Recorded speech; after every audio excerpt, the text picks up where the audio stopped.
Got my first sponsor.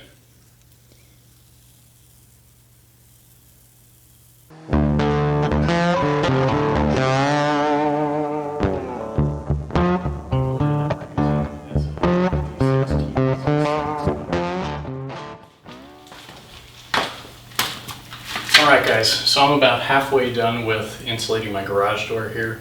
My garage faces the west, and so in the late afternoon the sun is hitting this garage door directly. At like 5, 6 o'clock in the afternoon I can't even touch this door with my hand, and it really sucks to be working right here at the front of the CRX. I can literally feel the heat radiating off of the garage door here. So if you can tell, there's a difference. I've already got the insulating panels on these lower two sections, but the upper two are as they are normally. I'm going to finish up getting these 4 in, and then the garage door will be nice and insulated so that hopefully in the late afternoon when I get most of my work done in here, it will not be absolutely sweltering in the Texas afternoons. It's like 103 degrees outside, and I don't want it to be 115 in here. It'd be nice to keep it maybe even below 100, who knows. Alright, so I got the garage door done here. All 4 sections, 2 sides are insulated now. It's just a, kind of styrofoam, a white styrofoam with this vinyl layer on top of it. If this actually performs the way that the company says it performs and the way people describe the way it performs, then I'm going to be really happy with it. It should stay many degrees cooler in here. I don't have I'm not going to have a before and after for you. There are tons of other people that have done a little bit more scientific testing on this and show a better installation guidelines of this, but it's really easy. I just have like a box cutter, tape measure, and 30 minutes to an hour of your time. So I would definitely recommend this to anybody who needs a little bit of extra insulation, whether it's from heat or cold. Something else that I have also noticed is that it's muffling a little bit of the outside noise here, and hopefully my voice from the outside, people walking their dogs and stuff. I have a few neighbors that just like sit outside and sit in their cars with them running for hours at a time. Doesn't make any sense to me. That noise has been muffled. If you're one of those people, let me know why you do that in the comments. It just it baffles me. So let me know. Anyway, let's get back to working on the car instead of messing with the garage door here. We've got the Performer X intake manifold from Edelbrock for the D16 Z6 here, with aftermarket throttle body. It's pretty big, like 2.75 inches, something like that. We're routing up all the water hoses here. So the back of the intake manifold here, or the bottom really, is actually pretty busy. We've got a whole bunch of vacuum ports here, our intake air temperature sensor, the IACV, as well as the throttle body and all of its doodads. These are actually extra injector or methanol ports. They come untapped, so these are non-functional on our build. This is where the PCV would normally go, but as you know, we're not using that system on this build. We've actually got a catch cam from Mishimoto that you can see in another video somewhere here. But we still do need to plumb some of the water fittings here. We'll also be doing this to the back of the engine. We've got some interesting stuff going on there. But basically, the coolant comes from the back of the engine up here to the idle air control valve, out of the idle air control valve to the throttle body, from the throttle body into the intake manifold and into the cylinder head. So here we're going to be doing a couple things. This run, and we're actually going to be using a T-fitting off of this to go to a couple points on the back of the engine block. So let's get these couple runs done first, and then we'll see where we are. So we're going to be doing this run first.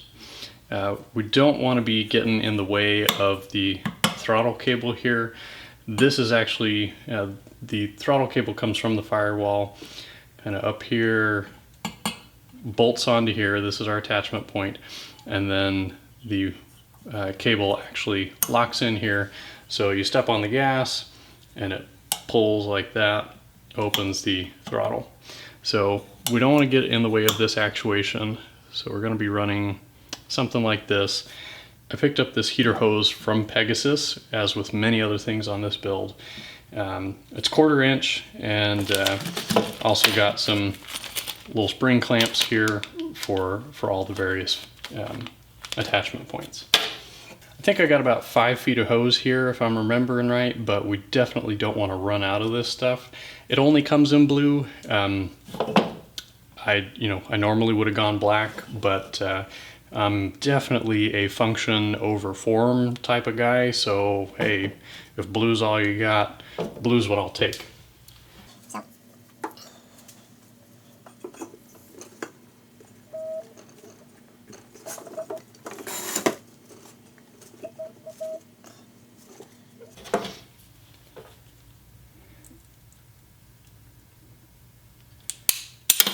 Whoa, that's why they call them spring clamps.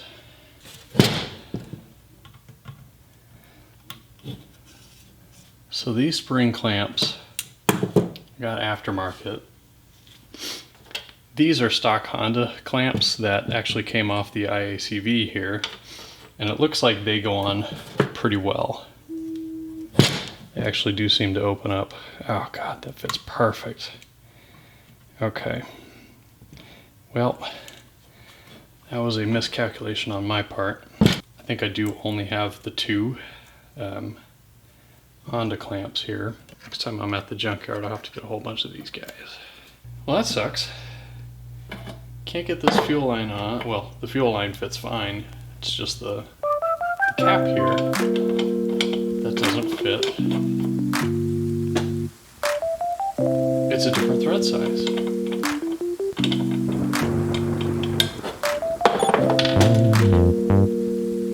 Guess we're going back to the junkyard.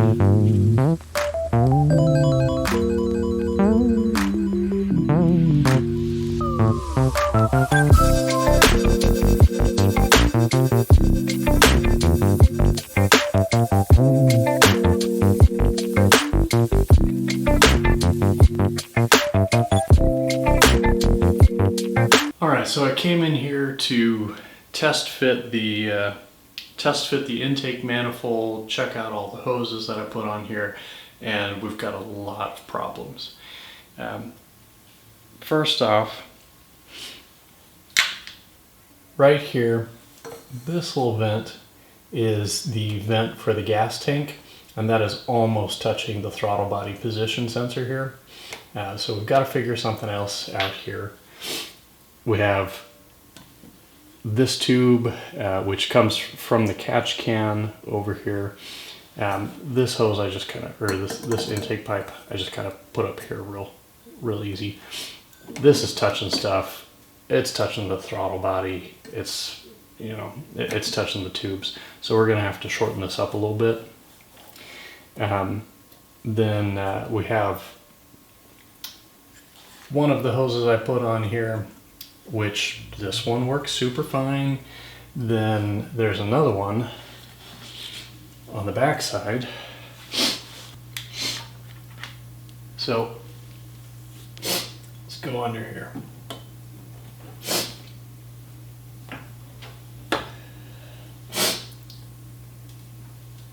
It's real dark under here. I'll try and lighten this up, but you can see this hose is touching stuff over here, it's touching this hose, it's touching things back here. So this is just not going to work. So I'm going to have to remove these 2 hoses that were put onto the throttle body, and we will do a throttle body coolant bypass, eliminating the throttle body from the coolant loop. So we will go straight from this fitting here back to the intake air control valve, the IACV, and then from the IACV we use this T-fitting. It's going to sit right in here, and that will tee off down to our oil cooler. the intake manifold goes here. We're hooking up some pipes back here. So we've got one nipple here off of the rear water pipe that is then going to go to the water to coolant, or the oil to coolant heat exchanger. We're going to come out of the oil to coolant heat exchanger and then to a three-way split. So it's going to come up here. There's going to be a T fitting right here that's going to go to the IACV, as well as this nipple off of the water pipe.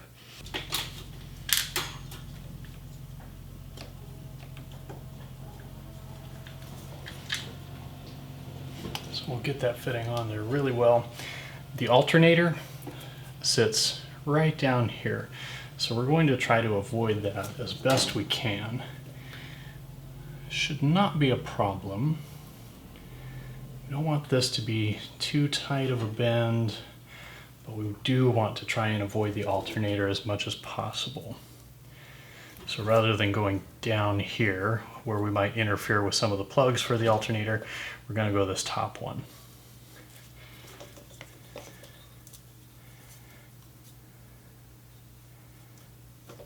That seems like that'll work right about there. Get our giant metal shears. And we can get our junkyard hose clamps on here. So if I'm going to have to be changing these for whatever reason in the future, I'm either going to have to take the intake manifold off or come at it from the bottom where there's actually plenty of room. So I'm going to position these gotta drop something every time. I'm going to position these spring clamps to where they're angled, where I can actually get at them from underneath the car, rather than what's easy for me right now. Because if I did that, there's the distinct possibility that I would be very, very angry at myself later. When I'm under the car, those things are pointing up.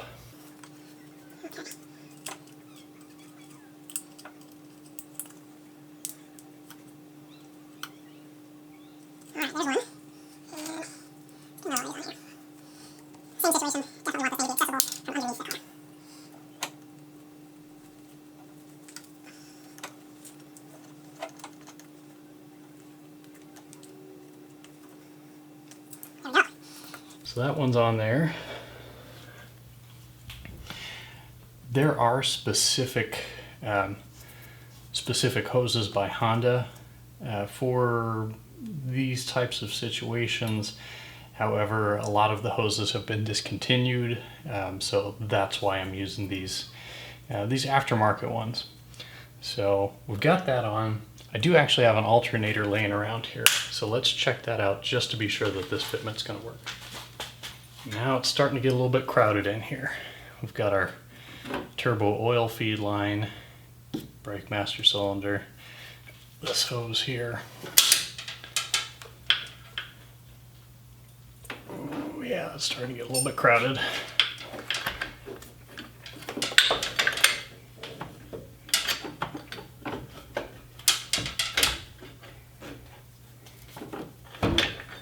Okay, so it looks like that should just about fit, depending on how tight we've got our alternator pulley here. Let's pull the harness over, have a look at this. So here's our OBD01 alternator plug. Alright, that one's going to fit there. This is going to fit right in here. So that is definitely a little bit tighter than I want it to be. We don't want these components rubbing on each other.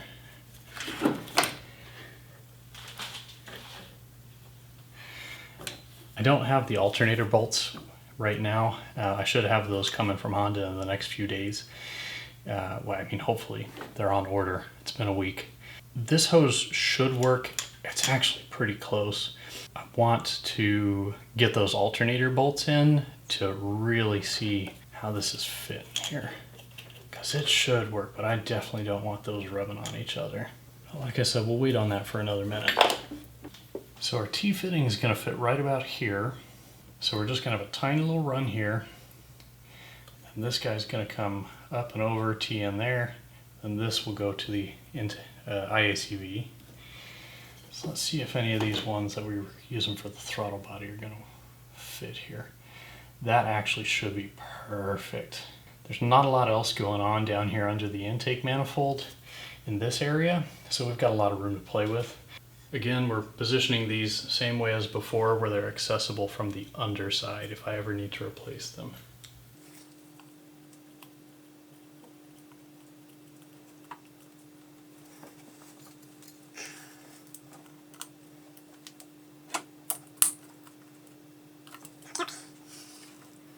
So that's on there. Now we just gotta make this run. That is not long enough. Well, I guess I'm gonna have to cut a little bit longer piece off here. That's why I bought plenty of extra pipe here. So we've got our couple of runs here. Pipe to oil heat exchanger, oil heat exchanger to T, T to pipe, and then this will go to our idle air control valve on the back of the intake manifold. And then we are just not going to have any piping on the throttle body. We're essentially doing a throttle body bypass there. All right, so it is official, guys. Got my first sponsor.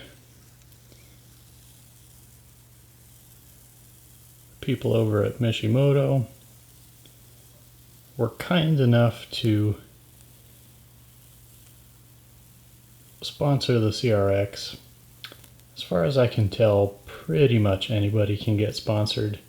You just have to meet some very basic requirements and fill out the application on their website.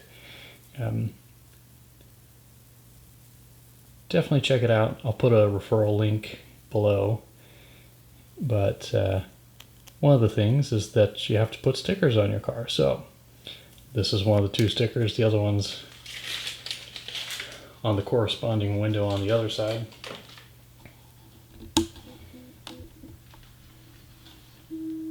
Actually got tons of stuff from them, including a couple radiator fans, which are going to go on the Scirocco radiator, a coolant overflow, a lot of turbo, the intercooler piping, the connection boots, the silicone connectors, clamps for all of those, just tons of little things that I needed for this car. So definitely check them out. They're a good company. I've used them before for a CRV that I was working on and various other little things here and there. Check it out, link in the description below. Alright, note from the editor. It's been a couple days since I filmed all this, and the insulation in the garage is absolutely fantastic. Before, a few days ago, I did measure it before the installation. It was 98 degrees outside. It was 96 degrees in the garage. After the installation today, roughly same time, it was 102 outside, and it was 87 in the garage. And, I mean, it's awesome. So if you're thinking about it, I would definitely do it.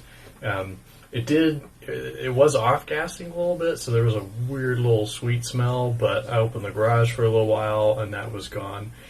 So just take that into consideration. It's garage door insulating foam.